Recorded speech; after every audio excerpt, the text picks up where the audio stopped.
Next, my favorite kind of story in life is the kind that reminds us that we are nowhere near as close to as smart as we think we are. Well, that's the problem. The James Webb Space Telescope is upsetting the apple cart. It started as it always does with silence. For days, then weeks, the world waited. Scientists held their breath. And through it all, Michio Kaku said nothing, not a word. As one of the most recognizable voices in modern physics, his silence was not just absence. It was pressure. It was the slow drawing back of the curtain before the moment everything changes. Because something had changed. Something so old, so impossibly distant had been seen. And not just seen, but understood. And misunderstood all at once. The image didn't come with thunder or fanfare. It arrived quietly, through the eyes of a machine floating a million miles from Earth. The James Webb Space Telescope, a marvel of human engineering and perseverance, had reached further than anything we've ever built. And now it was returning the gaze of time itself. But when this particular image came through, it did something different. It didn't just deepen our knowledge, it fractured it. It bent what we thought we knew until it cracked under the pressure of reality. The photograph was supposed to show a galaxy at the edge of the visible universe, a dot of light from more than 13 billion years ago, just after the dawn of everything. But this galaxy wasn't a newborn gas cloud or a chaotic knot of stars barely coming together. No, this was something mature, full, organized, and that shouldn't be.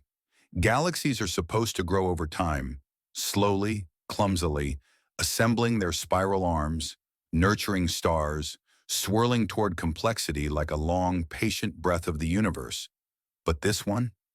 It was already there, already formed, already elegant in a time when chaos should have ruled.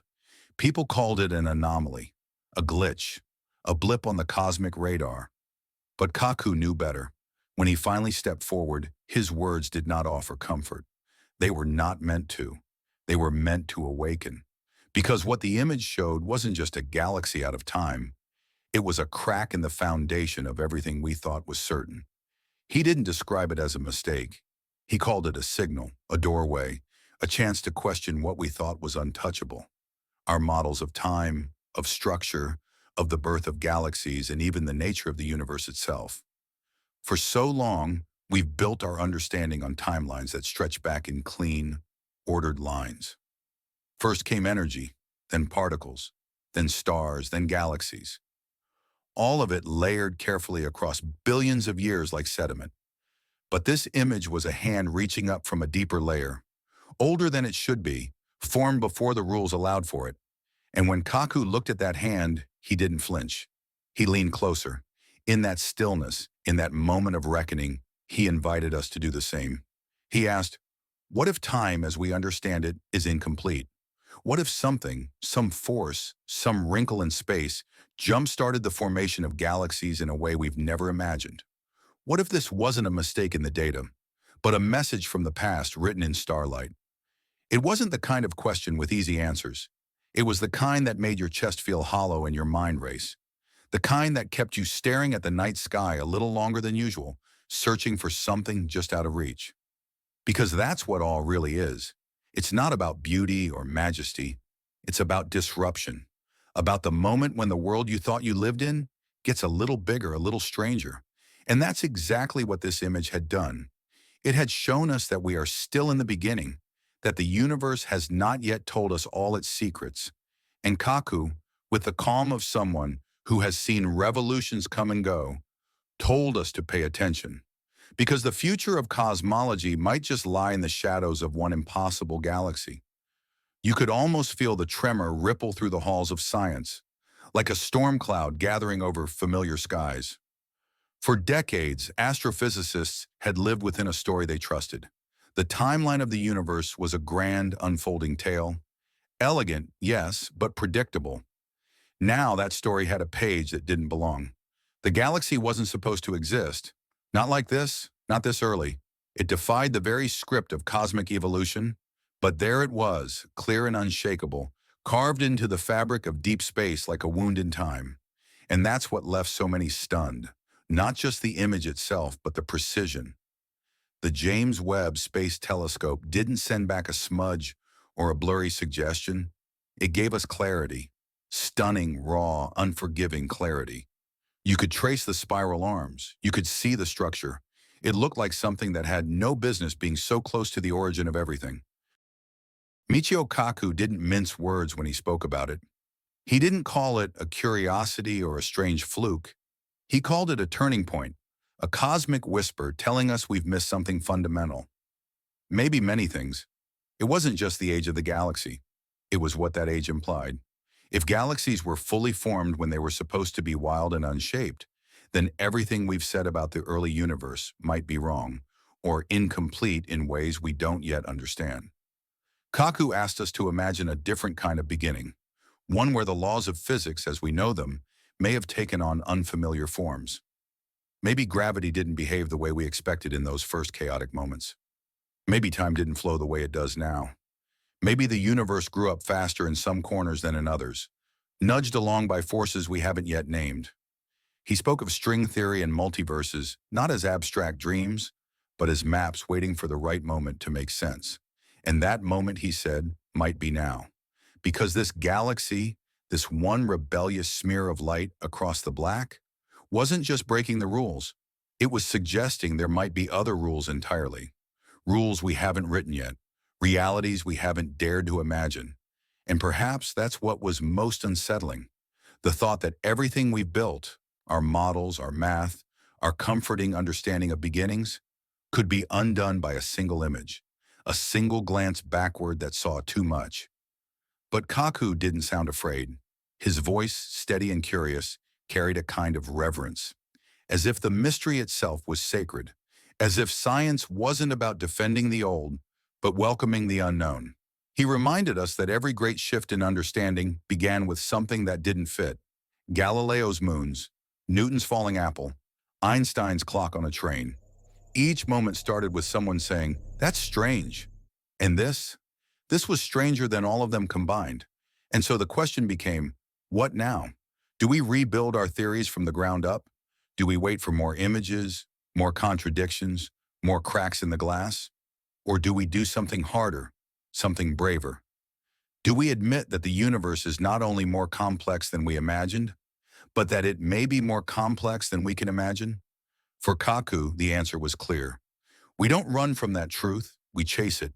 We lean into the discomfort. We listen to the silence between the stars and ask what it's trying to tell us. Because the story of the universe has never been finished. It's still being written, one revelation at a time. And with every new line drawn across the sky, we're being invited, not to understand it all, but to marvel. To wonder, to remember that we are still children beneath a vast and unknowable night. And in that darkness, something ancient is calling. In the quiet after Kaku's words, something lingered. Not fear, not certainty, but a deeper kind of awareness. A sense that we had brushed against the edge of something profound and fragile and vast beyond measure. This wasn't just about galaxies or models or timelines. It wasn't about redshift data or exotic particles. It was about the very thing that keeps us human, the hunger to know and the humility to accept how much we don't. What makes this discovery so haunting isn't just that it defies the rules. It's that it reminds us. We never really wrote them. We just interpreted shadows on the cave wall, mistaking echoes for truth. And now one image has shattered the silence. Kaku spoke of multiverses, of higher dimensions, of realities colliding and folding into each other, like pages in a book we've only just begun to read. He spoke of energy bleeding in from neighboring realms, of cosmic collisions that might have shaped the early universe in ways we've never dared to model. And somehow, it didn't sound like science fiction. It sounded like the future. Not just the future of physics, but of perspective. Because if galaxies bloom sooner than they should have, if gravity danced to an older rhythm than we know, then maybe we're standing at the edge of something bigger than a new theory. Maybe we're on the brink of remembering who we are in the face of all this mystery. Not masters of the universe, not architects of knowledge, but witnesses, pilgrims, brief sparks of awareness staring up into a cathedral of stars far older and far wiser than we ever imagined. Kaku reminded us that this telescope, the James Webb, was never meant to comfort us. It was never meant to confirm our stories. It was designed to challenge them, to burn away illusion and lay bare the truth, whatever shape it took. And now that it has, we have a choice. We can retreat, clinging to old explanations, afraid to rewrite the textbooks. Or we can step forward, trembling and thrilled into the unknown. Because this is how revolutions begin, not with answers, but with questions that won't go away, with galaxies that shouldn't be there, with light that traveled across time just to say, look again. And isn't that the point? Isn't that what it means to be human? To keep looking, even when it breaks your heart? To keep searching, even when the stars seem silent? That one image, so small, so still, has ignited a fire in the deepest chambers of our understanding. It has turned what we thought was settled into something alive again. Kaku's silence broke not with fear, but with wonder. And wonder is the soil where every truth begins. Maybe the universe is older than we thought. Maybe it's stranger, more layered, more alive. Or maybe we were never meant to understand it all. Maybe we were only ever meant to witness its beauty, to follow its riddles and to feel our place within it. Not above it, not outside it, but of it. A single image, a single voice, and now an open door. We don't know what lies on the other side. But isn't it beautiful?